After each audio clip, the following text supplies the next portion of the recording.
À son retour, Moïse raconta au peuple ce qu'il avait entendu et vu, et en particulier la toute première instruction concernant l'offrande du Seigneur.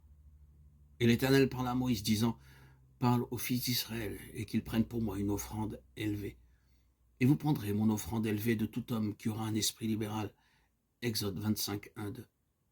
Pour l'œuvre de Dieu, pour son sanctuaire, Dieu n'acceptera jamais une offrande présentée sous la contrainte, la pression ou sous un mauvais motif. Je vous pose la question suivante. Connaissez-vous le secret de donner à Dieu tout ce que vous avez joyeusement, de bon cœur, sans rien retenir?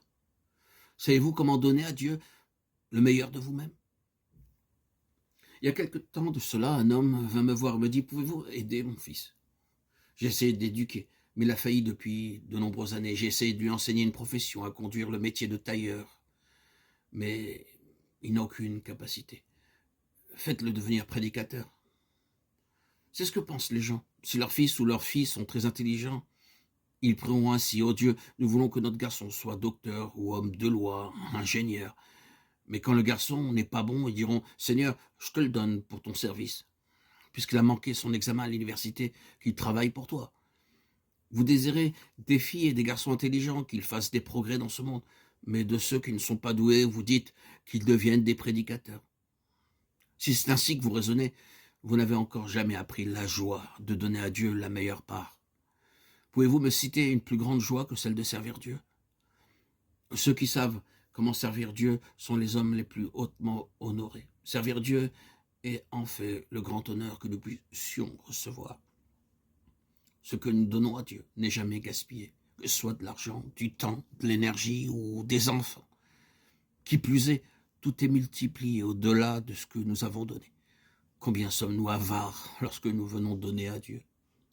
Dieu dit, « Je désire uniquement une offrande volontaire. » Lorsque vous apportez de l'or, de l'argent, du bronze, du bois de chittim, du bleu, de la pourpre ou de l'écarlate, quelle que soit votre offrande, elle doit être apportée joyeusement et de bon cœur. Il y a là un secret bien caché. C'est le secret d'un cœur bien disposé qui offre à Dieu ce qu'il a de meilleur. Si vous voulez réellement accomplir un service dans la maison de Dieu, la prière, l'enseignement, les visites ou toute autre forme de service, vous devez le faire joyeusement et de bon cœur. Il arrive parfois, lorsqu'une vache perd son veau, qu'elle ne se laisse plus traire. On utilise alors un subterfuge qui consiste à prendre la peau du veau, à la bourrer de paille et à la porter devant la vache qui commence à lécher le veau. Le fermier est alors en mesure de traire l'animal qui, ainsi trompé, se tient tranquille. Beaucoup de chrétiens sont abusés de cette manière. Ils ne donneront pas d'argent pour l'œuvre de Dieu, à moins que quelque tromperie ne soit exercée sur eux. Et il y a un tas de gens prêts à faire cela. Ainsi, par des moyens détournés, on obtient d'eux quelque chose. Ne pensez jamais que Dieu mendiera de l'argent pour son œuvre ou qu'il utilisera la contrainte pour l'obtenir.